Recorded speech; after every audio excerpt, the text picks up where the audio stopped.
परमेश्वर पापों से छुटकारा देता है। यूहन्ना 4 में एक सामरी स्त्री थी जिसे समाज ने पाप के दलदल में धकेल दिया था।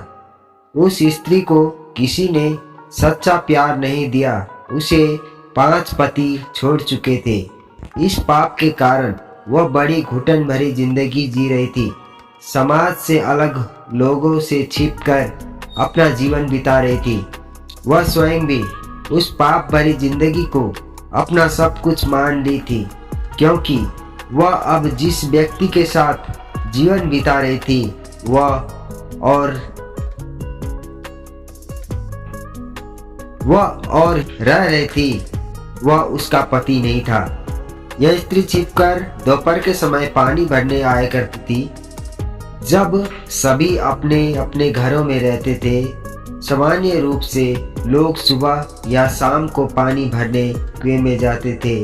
एक दिन जब वह दोपहर को पानी भरने आई, तब यीशु मसीह भी उसके गांव आए और उससे पानी मांगने के बहाने बातें करने लगे और उस स्त्री की सभी बातें प्रकट कर दिए और उसे उसके पापों से छुटकारा दे दिया। उस स्त्री ने सारे गांव में जाकर सभी लोगों को बताया कि ये ही मसीहा है जो पापों से छुटकारा देता है।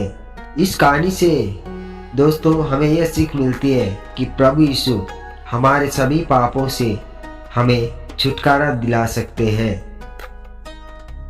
जब हमारे पाप से हम छूट जाते हैं, जब यीशु मसीह को विश्वास करने के द्वारा हमारे पाप क्षमा हो जाते हैं, तो हमारा फर्ज बनता है कि हम जो पाप के बंधन में पड़े हैं, जो श्राप के बंधन में है, उन लोगों को भी हमारे जीवन की गवाही सुनाएं, यीशु मसीह के बारे में सुसमाचार सुनाएं।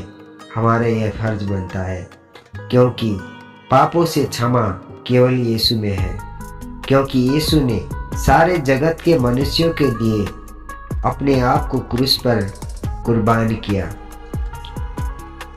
वो मारे गए, गाड़े गए, तीसरे दिन फिर जी उठे और 40 दिन रहे, फिर 40 दिन के बाद फिर स्वर्ग गए, फिर अंत के समय में वे आने वाले हैं सबका न्याय करने के लिए। जय मसीह की दोस्तों, परमेश्वर का वचन आपको आशीष दे।